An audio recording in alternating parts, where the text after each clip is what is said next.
Ma'am नमस्कार। नमस्कार के गर्दै हुनुहुन्छ म्याम? म्याम म बुक पढ्दैछु अहिले। अनि मेरो पनि बाबुलाई भर्ना गर्न थियो कि म्याम हजुरको स्कुलमा। नानी हुन्छ म्याम। कहिले ल्याऊँ म्याम? सन्डेतिर ल्याउनु न। हुन्छ म्याम। हस् म्याम। हस् हुन्छ। तपाईँहरू सबैजनाको प्लस टू पनि क्लियर भयो। अब चाहिँ तपाईँहरू सबैजना चाहिँ के गर्ने विचार गरेको हुन्छ?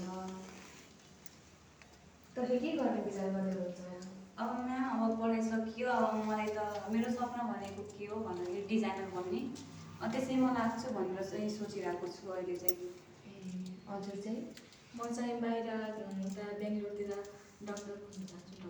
डक्टर बन्ने? किन डक्टर बन्न चाहनुहुन्छ? अब केही अब सोच हुन्छ आफ्नो आफ्नो, त्यही भएर मेरो एउटा सोच छ डक्टर बन्ने। ठिक छ, राम्रो एकदम। हजुर चाहिँ?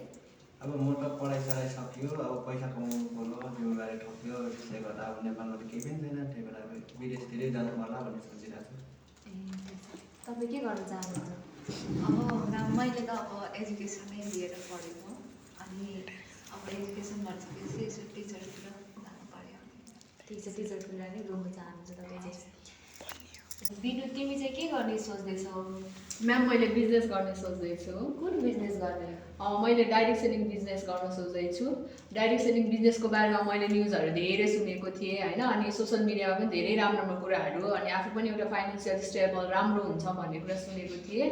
अनि सँगसँगै मेरो गाउँमा चाहिँ एकजना दिदी हुनुहुन्छ होइन, उहाँले चाहिँ डाइरेक्ट सेलिङ बिजनेस गरेर आज एउटा आफ्नो धेरैवटा एचिभमेन्ट गर्नुभएको छ क्या। सो त्यो भएको हुनाले मलाई चाहिँ एकचोटि दिदीसँगै भेटेर अनि डाइरेक्ट सेलिङ बिजनेस गर्छु भन्ने सोच्दै राखेको छु म्याम।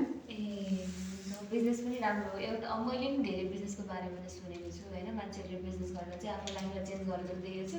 तर मलाई पनि यो डाइरेक्ट सेलिङको बारेमा चाहिँ खासै नलेज भएन है। अरू बिजनेस चाहिँ मैले पनि सुनेको। हुन्छ, तिमीले पनि बुझ्यौ भने हामीलाई पनि बुझाउन के आइज भन्ने कुरा। हुन्छ म्याम, हुन्छ।